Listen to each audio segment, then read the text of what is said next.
দিক, ঠিক আছে? আমরা মিলিয়ে বলে দিয়েছি আমরা কাজকর্মগুলো ঠিক মতন করে।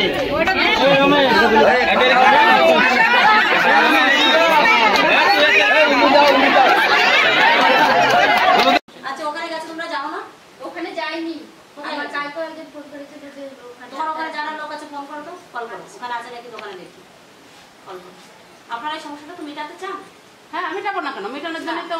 আপনি কি হন? আমি দিদি। দিদি? হ্যাঁ। ছেলের দিদি? হ্যাঁ। আচ্ছা যদি মেটাতে চান তো ভাইকে ডাকুন, দেখে বসাবসি করে একটা সুষ্ঠু মীমাংসা করে নেন। আমরা তো মীমাংসা করেছি। হ্যাঁ, আর যদি দোকানটা অনেকদিন ধরে পড়ে আছে, ঘরটা পড়ে আছে। আচ্ছা আচ্ছা এবার ঘরে ও আজকেও ঘরে গিয়েছে, ঘরের কিচ্ছু নেই।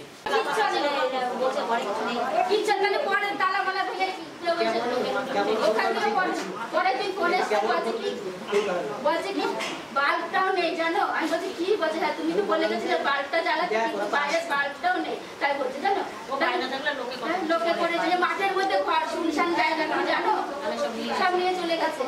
সেই রক্ত দেখো ঝরঝর করে রক্ত পড়তে থাকলো। পুলিশটা কি একা একা এসেছিল? কি পুলিশটা কি একা একা? গ্রামের লোক ডেকেছে, ওই জায়গায় ওই পাড়ার লোক ডেকেছে পুলিশটা। দেখুন ওরা কলকাতা থেকে এসছে, কিভাবে মারলো, ডাক্তার রড দিয়ে মেরে মার নিয়ে ঘরতালা দিয়ে চলে গেল। এই বেচারিগুলো এখন কোথায় যাবো? অত দূর জার্নি করে এসছে। মানুষ দুটো কথা বলে কি বর্ষ দূর একটু জল ওদের আগেই চলে এসেছে। হ্যাঁ কিন্তু ওদের আগেই চলে এসেছে। কই আগে চলে এসছে? আমি তো ছিলাম 4 মাস সেখানে। রড দিয়ে মেরে দিয়ে চলে এসছে। মায়ের উপর দরদ আছে। তুমি বিয়ে করলে কেন তাহলে? বিয়েটা করলে কেন? তুমি বউ রেখে বাবা, আমার এইবারেও নিয়ে আসিনি, ওই পৌঁছাই দিয়েছে আমার আসাননগর। কি জানি গো। আর আমার শ্বশুর বলে আসে কি তুমি যেন আসাননগর যাই না, আসাননগর জানো কেন? বলছে তোমার 2 ছেলে, তোমার ছেলে পাড়ায় পাড়ায় রুটি দিয়েছে। তোমরা জানো না আমার 2 ছেলে? তোমরা তো লুকালে আমার দোষ নাকি সেটা? শ্বশুর বলে কি যে তোমার মেয়ের জন্য দুর্গাপুর যায় না, দুর্গাপুর জন্য যায় না, বেনারসের জন্য যায় না। আমার মা বলে কি কেন দাদা আমি মেয়ে বিয়ে দিচ্ছি, যাবে না কেন দুর্গাপুর? বলছে তোমার মেয়ের 2 ছেলে, তোমার নাতি ছেলে আমাদের পাড়ায় পাড়ায় বলে বেরিয়েছে। এ বন্ধনের কথা। বাড়িতে ভাইকে আনুন, একটা বসাবসি করে এর সঙ্গে যদি সংসারটা করলো ভালো, না করলে একটা মীমাংসা করে নিন। জিনিসপত্র যা যা আছে এই বাড়িতে ও বুঝে দিয়ে দেবেন। একটা লেখাপড়ার মাধ্যম দিয়ে কোর্টের একটা পেপারসে লেখাপড়ার মাধ্যম দিয়ে সমস্যার সমাধান করে নিন। কারণ এটা জিয়ে রাখলে পরে তো আপনাদেরও প্রবলেম, এরও প্রবলেম। এ যদি পরবর্তীতে শুনুন আপনারা মিটমাট করতে যদি না চান, পরবর্তী কেসে চলে যাবে। কেসে চলে গেলে পরে বিভিন্ন ধারায় কেস হলে পরে তখন অ্যারেস্ট হয়ে যাবে। ভাইটি অ্যারেস্ট না হলে পালিয়ে বেড়াতে হবে, বাড়ির ভাত খেতে পারবে না। ওখানেও গেলেও ওই একই অবস্থা হবে, এখানে দেখলেও একই অবস্থা হবে। বা যেখানেই যাক ওর মনের মধ্যে একটা ভয় কাজ করবে, কি হচ্ছে কি হচ্ছে না। এবার আমরা চাইছি যে সবাই থাকুন, আপনারা যারা আছে সবাই আসুন, থেকে ভাইকে ডাকুন, একটা সুষ্ঠু মীমাংসা করুন, যাতে কেস বাড়ির দিকে না যায়। বুঝতে পারছেন? এখনো কেস করতে চাইছে না, যে কেসের কোনো দরকার নেই। আমরা আসি হচ্ছে ভালো কাজের জন্য আসি।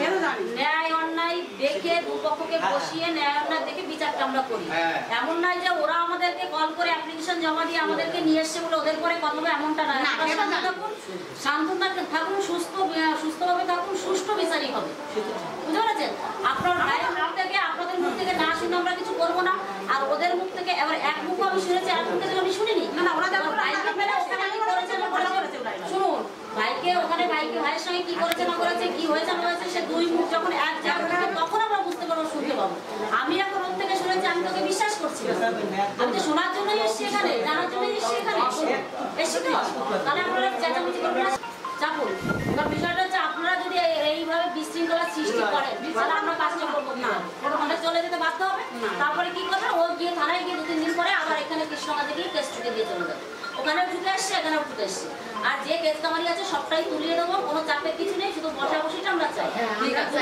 আমরা এখন যদি ওদের ওই আপনারাও যদি এই শুরু করে দেন উচ্ছৃঙ্খলা, আমরা বলে বিচারটা হবে না। আসবে পুলিশ, আমরা এখানে বসাবসি করবো। তোমার যারা যারা আছে, তোমার যদি আরো কেউ গণ্যমান্য নিয়ে আসবে সঙ্গে করে সেদিন। আর অত বেশি লোকের দরকার নেই, 2-3টে লোক নিয়ে আসবে যারা বুদ্ধিমান। বুঝতে পারছো? ওই ঝগড়াঝাটি করবে, ক্যাচ পেঁচি বাঁধিয়ে নেবে, তেমন কোনো লোক আনবে না। বুদ্ধিমান যারা, সুষ্ঠু বিচারটা হবে এখানে, তাদেরকে নিয়ে আসবে। যারাই হোক না কেন, কাকা চাচা মামা যেই হোক না কেন নিয়ে আসবে। আর এদের কারণ থেকে ওরা সবাই সাথে থাকবে, এখানে বসাবসিটা হবে। ওই জিনিস যাই বাচ্চা করে দেবে। আর ওখানে তোমার কি কি কেস আছে? ওইখানে বেশি কোনো কেস করিনি, শুধু পুলিশের কাছে গেছে না, দেখুন স্যার আমাকে এভাবে মেরেছে, তো মেরে চলে গেছে ঘর তালা দিয়ে। তো পুলিশ লিখলো, সব কিছু লিখে দিতে, মানে কেস হয়নি কি? না কেস হয়নি, শুধু একটা অ্যাপ্লিকেশন জমা দিয়েছে। কেস হয়নি তো? না কেস হয়নি, কেস হয়নি। সঠিক জানো তো? কেস করেছে? আপনি তখন বলছিলেন, বলুন কেস করেছে? জানে না বাবা, কানে শুনে না। আপনার ছেলের নামে কেস আছে? আচ্ছা, কেসের রসিদটা যে কেসটা করেছে তার তো একটা রসিদ বা একটা ডকুমেন্টস বাড়িতে এসেছে, একটা নোটিশ এসেছে, সেই নোটিশটা কোথায় আমাকে দেবে? আমি ওর কথাও বিশ্বাস করবো না, আপনার কথাও বিশ্বাস করবো না। আমি চাইবো যে কোর্টের থেকে একটা নোটিশ তো আসে, কেস করে নোটিশ আসে কিন্তু দিদিভাই জানেন, সেই নোটিশটা দেখলে আমি বুঝতে পারবো যে আচ্ছা ছেলেকে ওইগুলো ওখান থেকে নিয়ে আসতে বলবো। কেস হয়েছে কি হয়নি, কে সত্য মিথ্যা বলতে তো আমরা জানি না। এবার যখন এই নোটিশটা আমি থানার থেকে কোনো নাম্বার টাম্বার পাবো তখন কিন্তু আমি জানতে পারবো যে কেস হয়েছে। এবার কেস যদি হয়ে থাকে তাহলে সেটা তোলার ব্যবস্থা করতে হবে, বুঝতে পেরেছেন? এবার যদি ওটা আমাকে নোটিশটা আপনারা না দেখাতে পারেন তাহলে কেসটা যদি হয়েও থাকে ওইভাবে জিয়ে থেকে যাবে, বুঝা গেল? কিছু সুষ্ঠু মীমাংসা, সুষ্ঠু বিচার, আর সবাই ভালো থাকুক, আমরা সেটা আমাদের ঠিক আছে। हाँ, क्या हो रहा है? अभी तो आया हूँ, बैठा हूँ, महिला कार्यालय लेके आया हूँ। अभी तो कुछ बात नहीं हुआ है। बोल रहा है कि डॉक्टर नहीं है, बनारस चला गया है, यही बात बोल रहा है। আমি একটা কথা বলবো, দুটো কথা বলবো।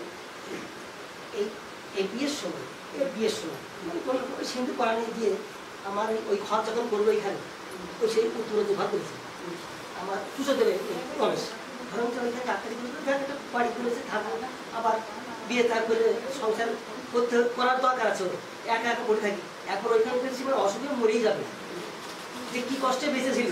তখন আমরা দুইজন, আমরা আমার স্ত্রী, তখন তাহলে ওটা বিয়ে দিতে হবে। এ আসার করতে এটা দেখে দিল, দেখে দিল, ওদের মেয়ে খুব ভালো। 1 মাস আমার বাড়িতে গিয়েছে, এত ব্যবহার ভালো করেছে এই মেয়েতে, অমায়িক ব্যবহার। আমি জানি যে বিয়ে মানে হয়ে গেছে কোনো কাজে, এত মানে আমাদের সঙ্গে ব্যবহার করেছে। তখন বিয়ে হয়নি? না, হয়নি, 1টা মাস। তারপরে সেই ওই ভাত করার পরে আমি বললাম তাহলে এই মেয়ের সঙ্গে বিয়ে দিয়ে আমার শ্বশুরি আমার শাশুড়ি এদের সঙ্গে ঘুরিয়ে পাঠিয়ে সেই দেশে, যে সেইখানে যে কী হয়েছে না যে আমি জানি, আমার শ্বশুর তো জানি, বয়স্ক আমার শাশুড়ি জানি এর সঙ্গে কী ব্যবহার করেছে, তাহলে সেই কথাগুলো আমার শ্বশুর এখন বলতে পারে। এই মেয়েটাকে তো আপনি বিয়ে করেছিলেন, তাই তো? হ্যাঁ। আমি সেটা কতদিন আগে? এই তো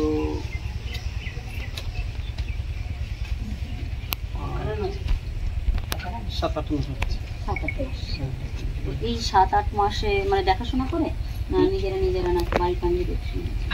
বাড়ির সবাই দেখেছিল আগে, তারপরে আমার সঙ্গে ফোনে কথা হয়েছিল। ফোনে কথা হয়েছে? ফোনে কথা হয়ে তারপর আপনারা বিয়ে শুরু করে নিয়েছিলেন? না, রেজিস্ট্রি করা হয়নি, সেভাবে করা হয়নি, মানে কথাবার্তা হয়েছিল। হওয়ার পরে মানে মেয়ে বলেছিল যে আমি অল ইন্ডিয়া ঘোরামি, এই জন্য আমি কাজ ভেঙে দিয়েছিলাম। তারপরে আমার মা এই আমার দিদি, বড় দিদি আর আমার মেয়ে দিদি ওদের বাড়িতে পায়টাই ধরে কাজ করেছে। আমার বড়দি বলেছে যে এত সুন্দর মেয়ে, এত ভদ্র, বিয়ে করবি না, যদি বিয়ে না করি তাহলে সম্পর্ক রাখবো না, বুঝবো মানে কোনো কিছু তো বলে ফেলেছে। সেই হিসাবে আমি তারপরে দিদিরা বলার পরে আমি বললাম যাক করে নি, সংসারটা করবো। হ্যাঁ, বিয়েটা কোথায় করেছিলেন? কৃষ্ণনগর, ওই সে কি মন্দির জানো ওটা? আনন্দময়ীতলা মন্দিরে বিয়ে করেছিলেন, সিঁদুর পরিয়েছিলেন।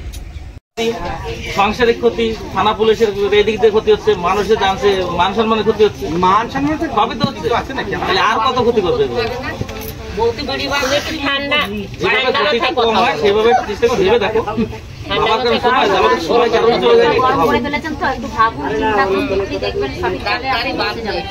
এখন আপনি উত্তেজিত হয়ে যে কথাগুলো বলছেন সে কিন্তু মানে খুব একটা ভালো কিছু নয়। মানে এরপরে আপনার যে দৌড় শুরু হবে সেই দৌড়টা আপনি নিতে পারবেন, তখন ভাববেন যে দিদিরা যা বলেছিল, দাদারা যা বলেছিল এটা মেনে নেওয়া ভালো ছিল। আমি আপনাকে একটু হিন্টস দিচ্ছি, এরপরে যে দৌড়টা আপনার হবে না সেটা আপনি নিতে পারবেন না।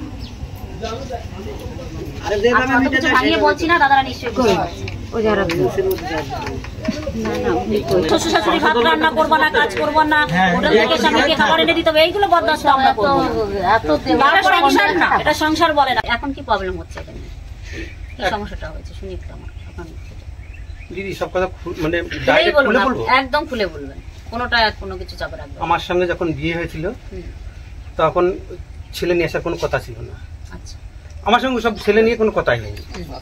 তারপরে আমি বলেছি দিদি আমার একটু আওয়াজ একটু করা আছে, আমি বলে দিচ্ছি। আমি নাই তো আগেতে না বললে বলবা কি যে এত জোরে কথা বলছে, এরকম বলে দিচ্ছি আমার আওয়াজটা একটু করা। তা আমি বলার পরে বললাম কি ওরা বলেছে তা আমার বিয়ে হলো।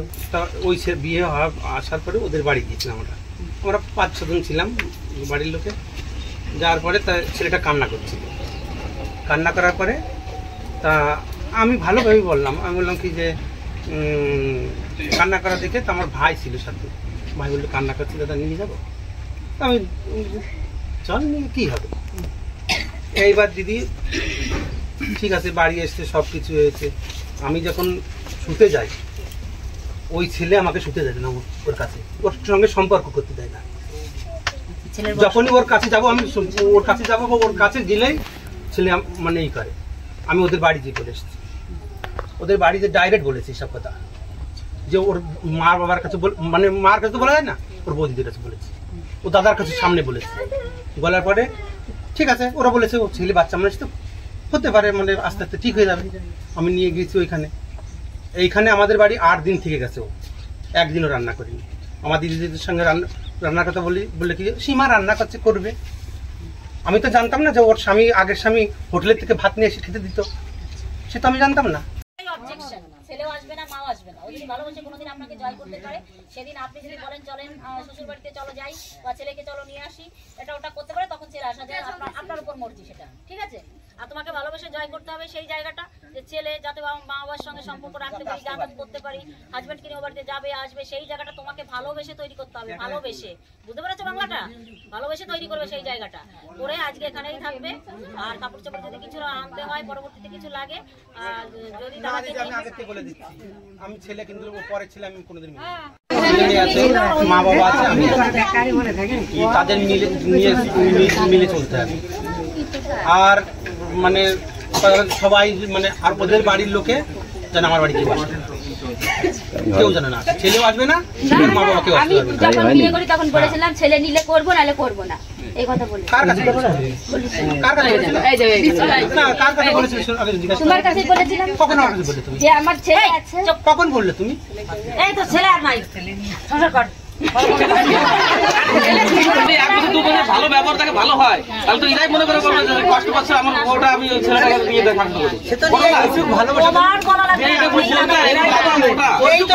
ছেলে নিয়ে আমি এসেছিলাম, মাথায়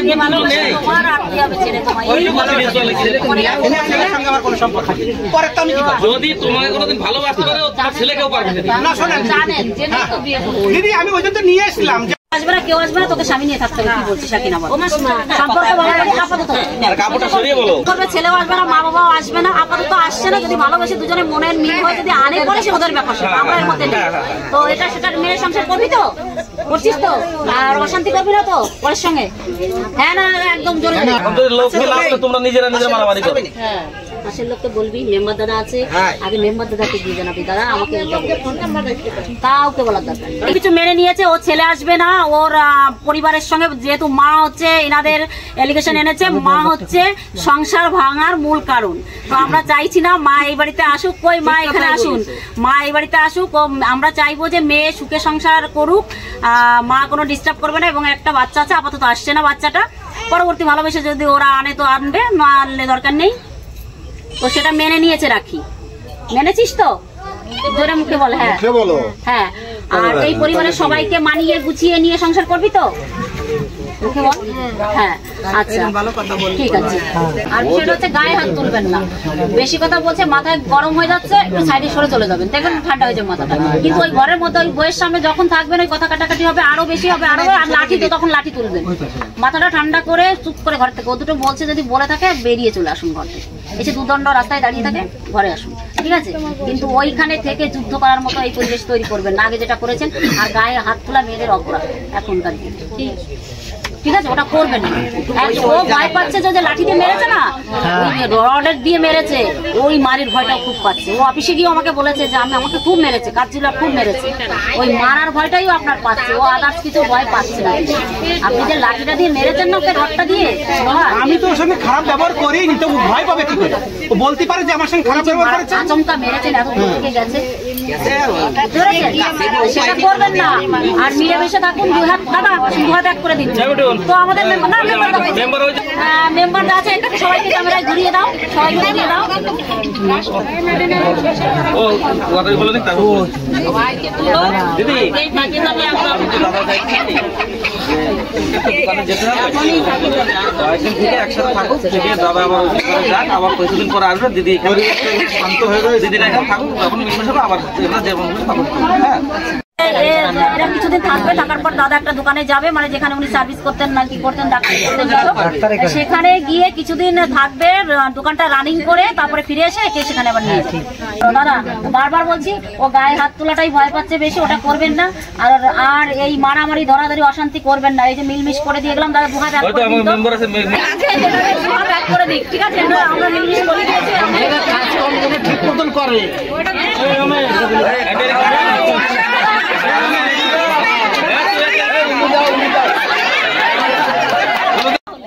আমরা এসেছিলাম কৃষ্ণগঞ্জ থানার আন্ডারে দুর্গাপুরে। তো এখানে দুটো পরিবারের মধ্যে একটু অশান্তি হয়েছিল। যাই হোক, আমরা এই দাদাদের সহযোগিতায়, মেম্বার দাদারা আছেন আমাদের সঙ্গে, এই যে সব গুরুজন, আরো গুরুজন ব্যক্তি পেছনে অনেকে আছেন, এই দিদি ভাইরা আছেন, সবাই আছে, সবার সহযোগিতায় তো আমরা ওদের দু হাত এক করতে পেরেছি। তাই এটা আপনাদের কেমন লাগছে দাদা ভাই? ভালো লাগছে তো? দিদি ভাইরা যা করেছে খুব ভালো। থ্যাংক ইউ দাদা। ঠিক আছে, ঠিক আছে।